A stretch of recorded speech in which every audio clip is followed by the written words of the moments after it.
महंगाई के बीच आम लोगों की यही हालत हो गई लगती है।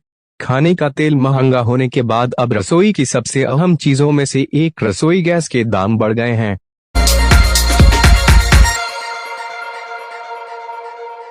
कंगाली में आटा गीला।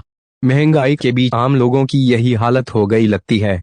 खाने का तेल महंगा होने के बाद अब रसोई की सबसे अहम चीजों में से एक रसोई गैस के दाम बढ़ गए हैं। गैर अनुदानित गैस की कीमत 25.50 रुपए प्रति सिलेंडर बढ़ाई गई है। डीजल पेट्रोल के रिकॉर्ड दाम को तो लोग पहले से ही चुका रहे हैं। अभी करीब एक पखवाड़े पहले ही रिपोर्ट आई थी कि मई में थोक महंगाई दर रिकॉर्ड 12.94% पर पहुंच गई है।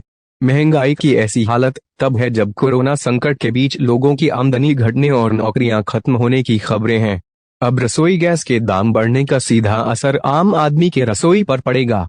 ऐसा इसलिए कि हाल के दिनों में इसकी कीमतें काफी ज्यादा बढ़ाई गई हैं।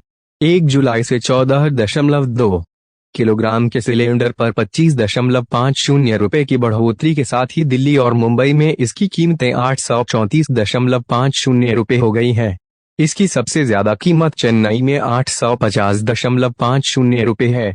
बता दें कि रसोई गैस के दाम पिछले 6 महीने में 140 रुपए प्रति सिलेंडर बढ़े हैं। व्यावसायिक सिलेंडर पर 76 रुपए की बढ़ोतरी की गई है। रसोई की एक और अहम चीज खाने के तेल के भाव में भी कम आग नहीं लगी हुई है। पिछले कुछ महीनों में तो इन तेलों की महंगाई में बहुत तेज हुई है। सरसों के तेल ने तो डबल से चूरी मार दी है।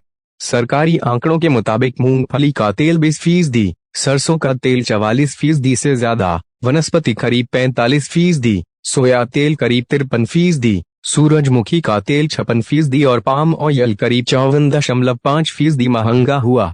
ये आंकड़े 28 मई 2020 से 28 मई 2021 के बीच का हाल बताते हैं।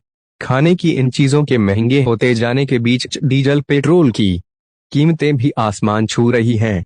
मुंबई सहित कई शहरों में पेट्रोल 100 रुपए प्रति लीटर के पार पहुंच गया है, जबकि डीजल के दाम भी 100 रुपए प्रति लीटर के करीब पहुंच गए हैं। कोरोना महामारी के बीच आर्थिक मोर्चे पर संकट का सामना कर रही मोदी सरकार के सामने महंगाई बेकाबू होने का संकट है। जून में ही रिपोर्ट आई कि मई में थोक महंगाई दर रिकॉर्ड 12.94% पर पहुंच गई। इसका साफ मतलब यह है कि थोक में सामान महंगा होने पर खुदरा में लोगों पर इसका बोझ पड़ेगा और सामान खरीदना आम लोगों के लिए पहुंच से बाहर होता जाएगा। इसका खामियाजा आखिरकार राजनीतिक तौर पर मोदी सरकार को भी भुगतना पड़ेगा।